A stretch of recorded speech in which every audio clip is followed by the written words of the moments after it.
Hello guys, welcome back to our channel. Just ఇప్పుడే శ్రీరాములు థియేటర్‌లో 'Kubera' movie చూసొచ్చా. ఈ మూవీలో నాగార్జున గారు ఒక కీ రోల్‌లో యాక్ట్ చేశారు. మూవీ టీజర్, ట్రైలర్ చూడగానే ఫిక్స్ అయ్యా. ఇది అన్ని మూవీస్‌లో ఉండదు, డిఫరెంట్‌గా ఉంటుందని. అదే మైండ్ సెట్‌తో వెళ్లి చూసొచ్చా. నాకైతే నచ్చింది భయ్యా. ఒక మంచి పాయింట్‌ని రూట్ లెవెల్స్ నుంచి మోస్ట్ జెన్యూన్ వేలో చెప్పడానికి ట్రై చేశారు. And they succeed. మూవీ అయ్యేసరికి థియేటర్‌లోంచి ఒక మంచి హైతో అయితే బయటకొస్తాం. అండ్ మూవీ మొత్తం శేఖర్ కమ్ల గారి స్టైల్ ట్రీట్మెంట్‌తో ఒక మంచి కమర్షియల్ మూవీ చూసిన ఫీలింగ్ అయితే వచ్చింది. ఇంకా ప్లాట్ విషయానికి వచ్చేస్తే ఒక కార్పొరేట్ పర్సన్ బిగ్ ప్రాజెక్ట్ కోసం మనీ లాండరింగ్ చేయాల్సి వస్తుంది. ఈ ప్రాసెస్‌లోకి దీపక్ అండ్ ఒక బిచ్చగాడు ఎలా వచ్చారు, తర్వాత ఏం జరిగింది అన్నదే రెస్ట్ ఆఫ్ ద స్టోరీ. మూవీలో బిగ్గెస్ట్ ప్లస్ పాయింట్ అంటే అది ధనుష్ గారి యాక్టింగ్. బిచ్చగాడి క్యారెక్టర్‌లో చింపు అవతలేసాడు. పరకాయ ప్రవేశం చేశాడేమో అనిపించింది. ధనుష్ ఫస్ట్ ఫ్రేమ్ లో అమ్మ అని అడుక్కునే డైలాగ్ తోనే అర్థమైపోయింది ధనుష్ నట విశ్వరూపం చూస్తామని. అండ్ మూవీలో ఉన్న అందరి క్యారెక్టర్స్ కూడా చాలా బాగున్నాయి. ఎవరికి వాళ్ళు ది బెస్ట్ ఇచ్చారు. ఫస్ట్ ఒక 30 మినిట్స్ లో movie conflict establishment and character introduction తో వెళ్ళిపోతుంది. తర్వాత మూవీ కొంచెం స్లో అయిందనే ఫీలింగ్ అయితే వచ్చింది. మళ్ళీ ఇంటర్వెల్ కి కొంచెం బెటర్ అయింది అనిపించింది. ఇంటర్వెల్ బ్యాంక్ కూడా డీసెంట్ గా ఉంది. ధనుష్ గారి క్యారెక్టర్ రాసుకున్న విధానం అండ్ ఆ క్యారెక్టర్కి ఇచ్చే ఆర్క్ చాలా చాలా బాగుంది. నాగార్జున గారి క్యారెక్టర్ కూడా చాలా బాగుంది. And Khushbu and Dhanush characters మధ్య ఎమోషన్ అయితే చాలా బాగా వర్క్ అయింది. రష్మిక గారి క్యారెక్టర్ కూడా పర్లేదు, బాగానే ఉందనిపించింది. ఒక పాయింట్లో అయితే పాపం జాలేసింది. అది ఎందుకన్నది మీకు మూవీ చూస్తే మీకే అర్థమవుతుంది.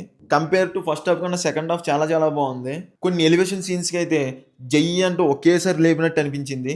మూవీని నెక్స్ట్ లెవెల్లోకి తీసుకెళ్ళాయి ఆ ఎలివేషన్ సీన్స్. ఇంకా నెగిటివ్స్ విషయానికి వచ్చేస్తే తీసుకున్న పాయింట్ అండ్ కాన్ఫ్లిక్ట్ అయితే బాగున్నా, మూవీలో ఉన్న మెయిన్ క్యారెక్టర్స్ అవి అన్నీ బాగున్నా, కొన్ని ఎక్కువగా రిపీటెడ్ సీన్స్ అయితే వచ్చాయి అనిపించింది.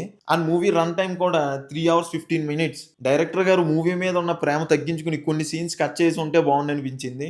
అప్రాక్సిమేట్లీ 2 అవర్ 40 మినిట్స్ అయితే పర్ఫెక్ట్ రన్ టైం.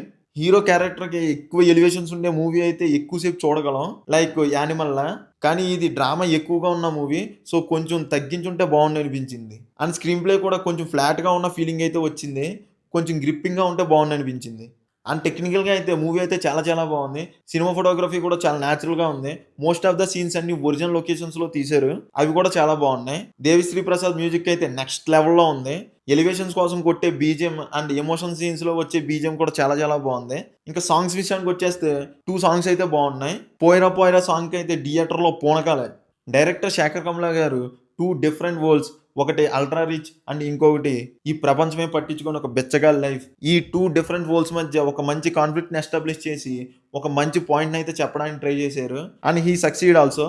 సెకండ్ హాఫ్లో ఆయన రైటింగ్ అయితే వేరే లెవెల్లో ఉందనిపించింది. ఫైనల్గా చెప్పాలంటే శేఖర్ కమ్ల గారు మూవీస్ నచ్చే వాళ్ళు కన్ఫామ్గా చూడొచ్చు, కాకపోతే కొంచెం ఓపిక ఉండాలి. My rating is 3.25 out of 5.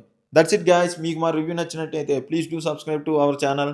And మీరు కూడా మూవీ చూస్తుంటే మీ ఒపీనియన్ కామెంట్స్లో చెప్పండి. Thank you all. జై హింద్.